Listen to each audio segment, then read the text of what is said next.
I can lean out and down and I can shoot.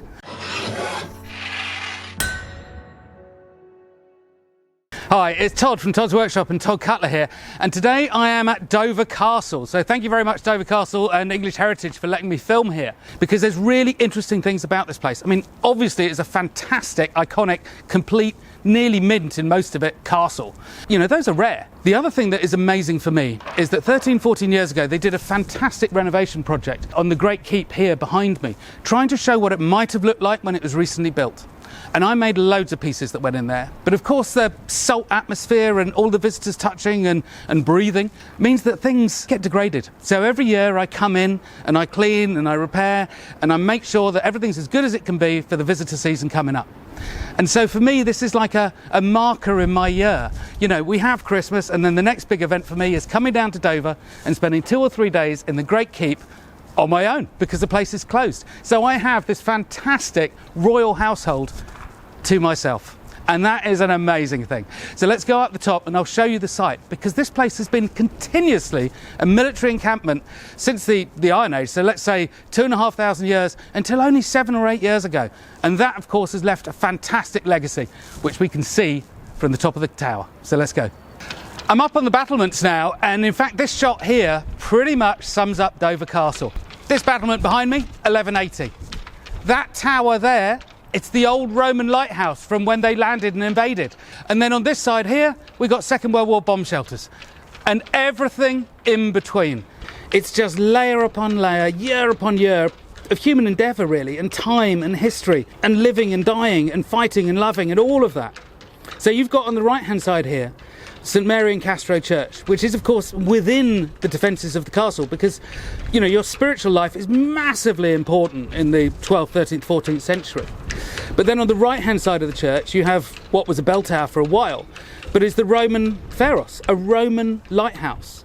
And then just above it, where it sort of thins down a little bit with the battlements on it, that's actually a 15th century addition, and I think it was a bell tower for a while. The church itself is Saxon, 1000 AD, but doesn't look it because the Victorians came in and improved it. And then you go to the left and you've got some gun emplacements, but the whole place is just a hive of activity under here. So we actually have a tunnel system of 4 miles, so about 6 kilometres of tunnels that have been built since Napoleonic times. Well, seeing as we are on a castle battlement, there's something that I'd like to show you. And that's the relative difference in this situation between a longbow and a crossbow. Because people, of course, always associate, you know, English armies with the longbow. But crossbows were very, very useful in certain situations. Now, imagine this now.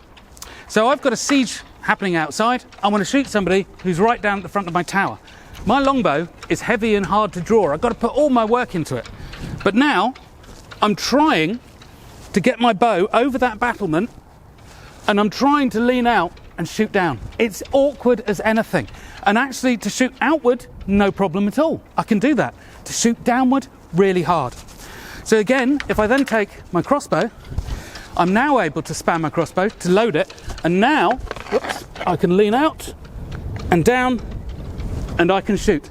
And if you're wondering whether the bolt is going to fall off, it's not, because I just put my thumb on the back of the bolt. So you can shoot straight downward. It's still awkward, but I can do it. But the other thing, of course, don't forget now, is that castles very often had hoardings all around it. So actually the battlement was part of the defences, but there'd be a wooden walkway all the way around on the outside, which has got better access for shooting downward. But of course, it's not just the shooting of bows or crossbows that you do from battlements like this.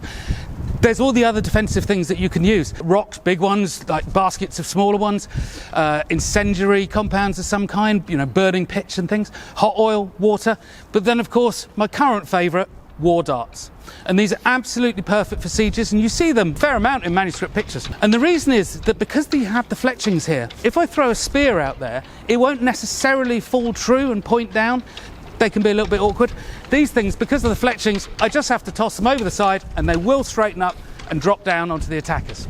So this is just a small introduction to Dover Castle, but I'm going to have some more films where we start to look at the inside of the tower as well.